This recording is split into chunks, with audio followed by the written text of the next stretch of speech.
Hello, welcome back to খেলো Bangla channel. আজকের ভিডিওতে থাকছে মোহনবাগান টিম তাদের সুভাশিস বোসকে নিয়ে একটা চমকপ্রদ সিদ্ধান্ত নিল, সেই খবর জানাবো ইস্টবেঙ্গল টিম কিন্তু একজন নতুন বিদেশির সঙ্গে নতুন রুমার লিঙ্ক আপ তৈরি হলো, সমস্ত খবর জানাবো।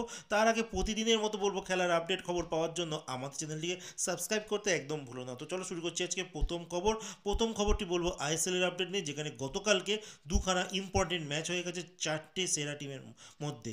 যেখানে উড়িষ্যা এফসি প্রথম ম্যাচ খেলতে নেমেছিল এফসি গোয়ার সঙ্গে ঘরের মাঠে, আর এই ম্যাচ এফসি গোয়া কিন্তু জিতে গেছে 4-2 গোলে। যেখানে এফসি গোয়ার হয়ে 4টি গোলের মধ্যে 2টি গোল করে ব্রাইসন ফার্নান্ডেস, নিয়ে 8 মিনিট আর 53 মিনিটে নাগাদ গোল করেন উদান্তা সিং, 45 মিনিটে গোল করেন। আর আমায় রানাবাডে উড়িষ্যা এফসি খেলোয়াড়টা ওন গোল করে গিফট দেয় গোয়াকে।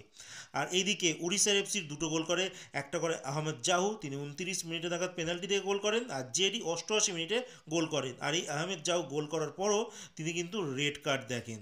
যাই হোক, এই ম্যাচ কিন্তু জিতে নিল গোয়া।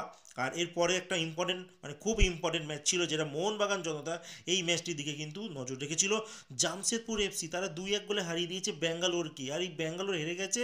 আর মোহনবাগান টিম কিন্তু 5 পয়েন্টে এগিয়ে গেল তার সেকেন্ড পজিশনের টিম থেকে। আর এই ম্যাচে ব্যাঙ্গালোর প্রায় জিতবেই করছিল, সেখানে নগোরা 19 মিনিটে গোল করে, আর 80 মিনিট মতো কিন্তু এগিয়ে ছিল এই ব্যাঙ্গালোর। তারপর 84 মিনিটে জর্ডান মারে জামশেদপুর এফসির খেলোয়াড় সমতা ফেরায়, আর মোহাম্মদ উবেস 90 মিনিটে দ্বিতীয় গোলটি করে। আলটিমেট জামশেদপুর 2-1 গোলে জয়লাভ করে। আর এই মোহাম্মদ উবেস যে গোলটি করে, একটা বিশ্বমানের গোল করে, মানে ফানি মোমেন্ট একটা হয়ে যায়, যেখানে গুরপ্রীত সিং সান্ধুর একটা ভুল ডিসিশনের জন্য কিন্তু তার টিমকে সাফার করতে হলো। আর এই গুরপ্রীত সিং সান্ধু ন্যাশনাল টিমে বলো, তবে ইস্টবেঙ্গলে একটা সময় প্রথমবার যখন আমরা দেখেছিলাম যে এরকম কিছু ভুল সিদ্ধান্তের জন্য ইস্টবেঙ্গল কেন, ব্যাঙ্গালোরও অনেকবার ভুগেছে, তো এইবারও তার ব্যতিক্রম হলো না। গতকালকের ম্যাচটা প্রায় ড্রই হওয়ার দিকে ছিল, বাট এই গুরপ্রীত সিং সান্ধুর একটা ভুলের জন্য কিন্তু ম্যাচটা একদমই 0 পয়েন্ট নিয়ে ছাড়তে হলো ব্যাঙ্গালোরকে। যাই হোক, এই মুহূর্তে পাঁচখানা টিম বলি টপ কারা কারা রয়েছে। 1 নম্বরে মোহনবাগান সুপার জায়েন্ট, যারা 14 ম্যাচে 32 নিয়ে 1 নম্বর পজিশনে। 2 নম্বরে আছে ব্যাঙ্গালোর টিম, যারা 14 ম্যাচে 27, 5 পয়েন্ট পিছিয়ে পড়লো ব্যাঙ্গালোর। গোয়া আছে 3 নম্বর, 13 ম্যাচে 25, জামশেদপুর 13 ম্যাচে 24, আর নর্থ ইস্ট ইউনাইটেড এফসি যারা 14 ম্যাচে 22 পয়েন্ট নিয়েছে। যাই হোক, এই বলে দিলাম পাঁচখানা টিম টপ আইএসএল এর। এরপরে যে খবরটি বলবো মোহনবাগানের কথা। মোহনবাগান টিম একজন ইয়াং ট্যালেন্টেড স্ট্রাইকারকে কিন্তু আন্ডার 17 টিম থেকে নিয়ে এসে তাদের রিজার্ভ টিমে কিন্তু সই করে নিল।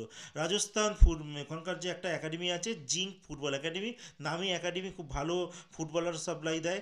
সেখানকারই একজন খেলোয়াড় যার নাম প্রেম হাঁসদাক, তাকে কিন্তু সাইন করে নিয়েছে মোহনবাগান সুপার জায়েন্ট এই রিজার্ভ টিমের জন্য, তাদের নিজের রিজার্ভ টিমের জন্য। সামনে কিন্তু অনেক ম্যাচ রয়েছে, রিলায়েন্স ফাউন্ডেশন যে লিগ হয় সেখানে, তো তার জন্য কিন্তু টিমটা এবছর ভালোই তৈরি করছে মোহনবাগান। যাই হোক, এরপরে খবরটি বলবো হায়দ্রাবাদ এফসির কথা। হায়দ্রাবাদও কিন্তু একজন ইয়াং ডিফেন্ডারকে কিন্তু সাইন করে দিয়েছে, মোহাম্মদ কাইফ। ক্রিকেটের মোহাম্মদ কাইফ না, এটা ফুটবলার মোহাম্মদ কাইফ। ইনিও কিন্তু আন্ডার 17 টিম থেকে উঠে এসছে, আর সাব চ্যাম্পিয়নও ছিল স্কোয়াডে। এই প্লেয়ারটি ছিল যে মোহাম্মদ কাইফ, তার সঙ্গে কিন্তু মাল্টি ইয়ারের ডিল করেছে এই হায়দ্রাবাদ এফসি।